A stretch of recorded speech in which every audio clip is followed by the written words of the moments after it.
नमस्कार दोस्तों। अब चीन को अपनी औकात बताने के लिए एक साथ तैयार हो रहा है जापान, ऑस्ट्रेलिया, अमेरिका के साथ भारत का कोस्ट गार्ड। साउथ चाइना सी में जब इन चारों के जहाज चलेंगे तो चीन की मनमानी मुश्किल, कसेगी चीन पर नकेल।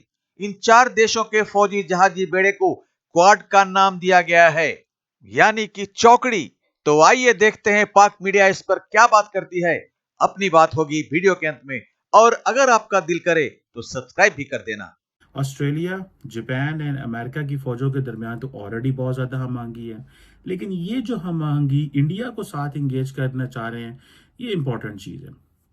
अब मिसाल के तौर पे और ये जो फर्स्ट कोस्ट गार्ड ट्रेनिंग है, ये जनवरी में शुरू हो रही है, और जिसमें आप ये समझ लें कि अब कोस्ट गार्ड जो होते हैं, सारी बात है वो उनका काम समंदरों में होता है, उनका काम प्रोटेक्शन करना होता है, किसी भी HADR जैसे हम कहते हैं ना, ह्यूमैनिटेरियन एंड डिज़ास्टर रिलीफ जो होता है उसकी उसमें आप काम आते हैं, या समटाइम्स आपकी सिक्योरिटी के हवाले से लोग जो ड्रग्स, टेररिज्म या इन चीज़ों में इन्वॉल्व होते हैं, उनकी टेक केयर करना, उनको पकड़ना। सो इंडिया और जापान एंड ऑस्ट्रेलिया और अमेरिका जो हैं इसके ऊपर काम करना चाहते हैं। इसका मतलब है कि ये फर्स्ट स्टेप है जिसके ऊपर इंडिया एग्री हो गया है कि हाँ जी, हमें सिक्योरिटी पार्टनरशिप इकट्ठे करने की जरूरत है।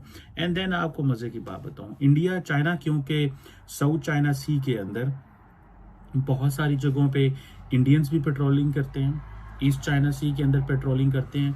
अब उनको ये एक एडवांटेज मिल गया है कि जहां जहां इंडियंस मौजूद होंगे, वो जापानीज के साथ मिलके, अमेरिकन के साथ मिलके, ऑस्ट्रेलियंस के साथ मिलके ये फराइज अंजाम दे सकते हैं। सो टेक्निकली जो कोस्ट गार्ड होते हैं उनका काम तो अपने बॉर्डर के इर्द गिर्द ही होता है, लेकिन फिर भी वो इससे आगे भी जा सकते हैं। बेसिकली तो एक लाइजन बिल्ड करने की जरूरत है।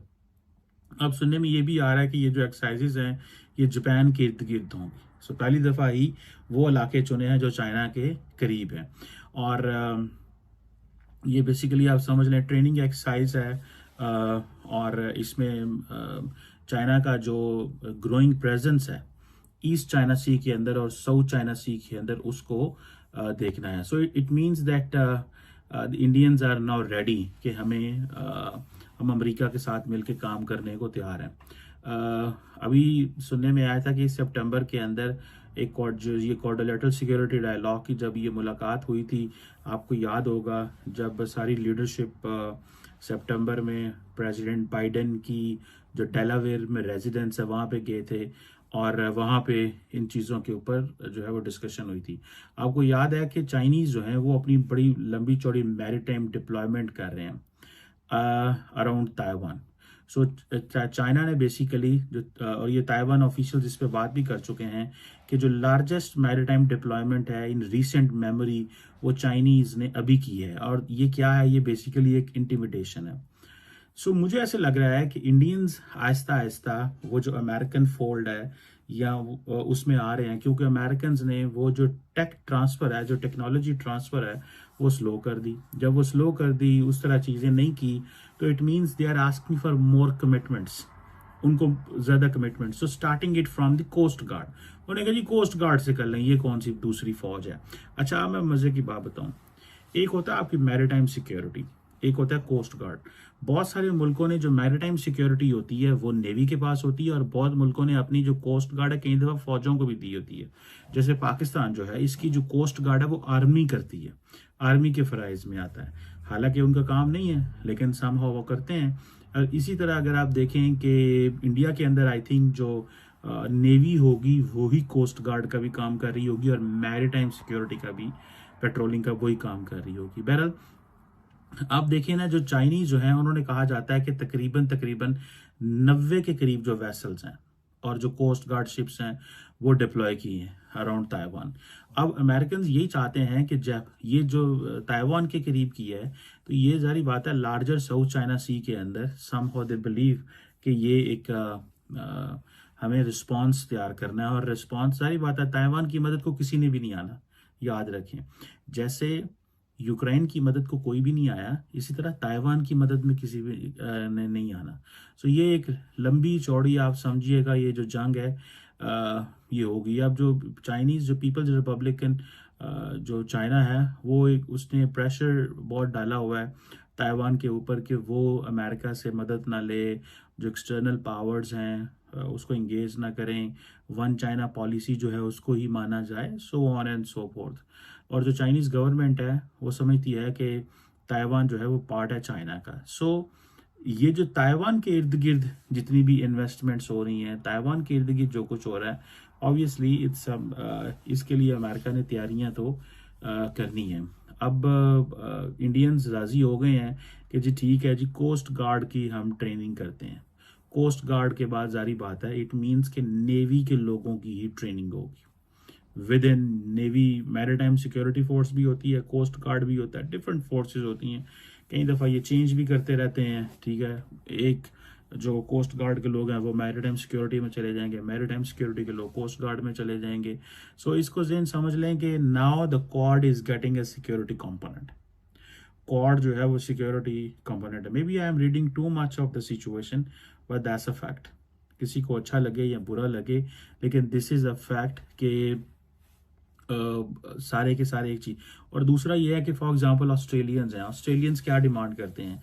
ऑस्ट्रेलियंस कहते हैं जी कि फ्री एंड प्रिडिक्टेबल ट्रेड, जो कि जयशंकर का लफ्ज़ होते हैं कि जो सबसे इंपॉर्टेंट चीज़ आज के ज़माने में है वो ये नहीं है कि आप मैन्युफैक्चर क्या कर रहे हैं। सबसे इंपॉर्टेंट चीज़ यह है कि आप अगर कोई चीज़ मैन्युफैक्चर कर रहे हैं तो क्या आप उस सप्लाई चेन को मेंटेन कर सकते हैं जो सप्लाई चेन रूट आपने इस्टेब्लिश किया। उसके लिए किन कंपोनेंट्स की ज़रूरत है, उसके लिए आपको नेवी की ज़रूरत है, उसके लिए आपको लॉजिस्टिकल सपोर्ट की ज़रूरत है, उसके लिए आपको जो है इस काबिल होना चाहिए कि आप अपनी मजबूत नेवी के जरिए इर्द गिर्द किसी भी मुल्क को आपकी ट्रेड को डिसरप्ट करने का चांस ना दें। ये तो जापान, ऑस्ट्रेलिया, अमेरिका और भारत के बीच में ये क्वाड की मीटिंग हुई अमेरिका के डेलावेयर में, जिसमें जो बाइडेन के साथ श्री मोदी ने भी उस मीटिंग में हिस्सा लिया। उस समिट में 225 के शुरुआत में चारों देशों का एक संयुक्त कोस्ट गार्ड मिशन बनाने का फैसला ले लिया गया। कहने को तो इसे एक 4 देशों के समुद्री सहयोग का मिशन बताया जा रहा है, लेकिन असल में दक्षिण चीन सागर में चीन के बढ़ते सैन्य गतिविधि और दबदबा पर नजर रखते हुए अपनी उपस्थिति वहां कायम करने के लिए यह एक रणनीति का बेहतरीन कदम है। इससे चीन के उस क्षेत्र में बढ़ते अग्रासी रवैये को अंकुश लगाकर चीन को सबक सिखाया जा सकेगा।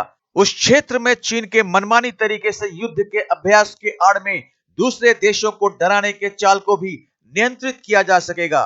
चीन ने साउथ चाइना सी में अपने 90 जहाजी बेड़ों को लगाया हुआ है, जो ताइवान के इर्द गिर्द घूमता रहता है। चीन के इस उभरते ताकत को बैलेंस करने के लिए जापान, ऑस्ट्रेलिया, अमेरिका और इंडिया को मिलाकर क्वाड का निर्माण किया गया है। भारत को इस चौकड़ी में शामिल करने का सबसे बड़ा कारण है भारत का सैन्य शक्ति। साथ ही भारत को अनदेखा कर अब दुनिया के किसी भी समस्या को सुलझाना असंभव है। चाइना और पाकिस्तान को समंदर में भारत की खबरदारी खलेगी जरूर, लेकिन इसे निगलने के सिवा उनके पास और कोई चारा नहीं है।